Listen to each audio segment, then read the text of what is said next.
Salam satu. Video ini kita akan bincang tentang nombor penoksidaan. Sila rujuk nota anda. Okey, jadi sebenarnya apa itu nombor penoksidaan? Sebenarnya senang saja. Nombor penoksidaan kamu pernah baca. Okey, pertama peraturan umum untuk menentukan nombor penoksidaan adalah A. Okey, nombor penoksidaan bagi atom ataupun molekul untuk unsur ialah sifar. Contoh H2 kosong, nombor penoksidaan dia O2 kosong, Cl2 kosong, okay. Cu kosong, Na kosong, Fe kosong, He kosong. Kalau dia berseorangan, semua kosong nombor penoksidaan dia. Dan untuk nombor penoksidaan bagi ion ringkas adalah apa yang belajar telah hafal semasa form 4, iaitu contoh ion natrium Na+. Jadi plus ini adalah nombor penoksidaan dia, positif 1. Ataupun contoh ion klorida, Cl negatif. Jadi negatif 1 ini adalah nombor penoksidaan dia. Dan di bawah ada beberapa lagi kita kata case yang special sikit, jadi belajar boleh baca sendiri. Dan di kat bawah nota ini ada tunjuk contoh macam mana untuk menentukan nombor penoksidaan.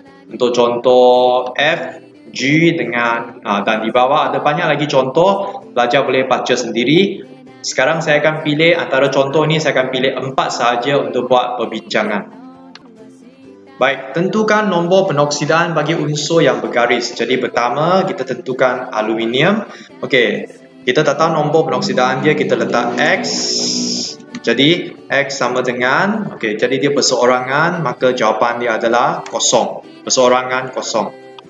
Okey, jadi contoh seterusnya adalah CO2. Kita nak menentukan nombor penoksidaan bagi C yang kita tak tahu. Okey, jadi yang tak tahu kita letak X. Kemudian campur dengan O, kita pernah hafal oksida O2 negatif. Jadi oksida punya nombor penoksidan adalah negatif 2. Dan O ini ada 2, nampak? Jadi kita kena darab 2. Sama dengan, jumlah dia tak ada charge di sini, jadi sama dengan kosong. Lepas itu kita buat matematik.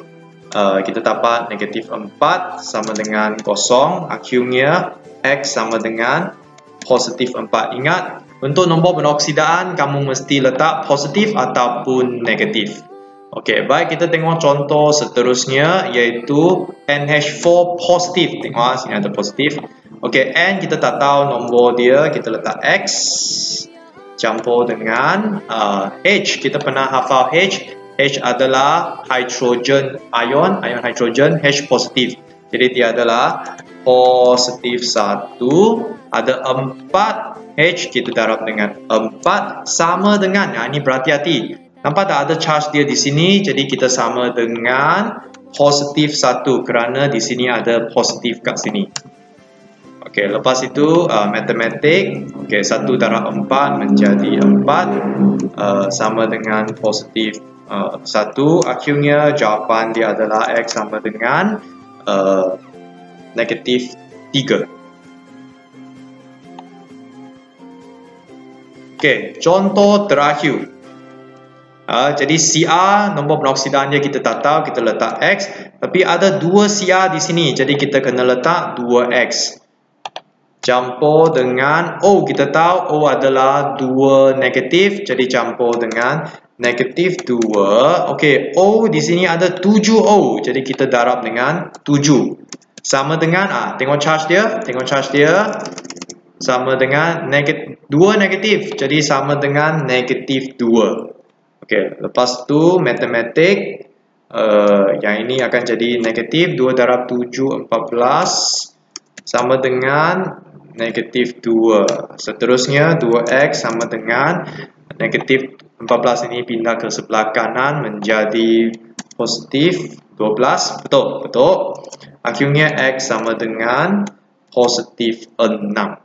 Okey, itu saja cara untuk menentukan nombor penoksidaan. Contoh lain, saya harap kamu boleh rujuk buku nota anda.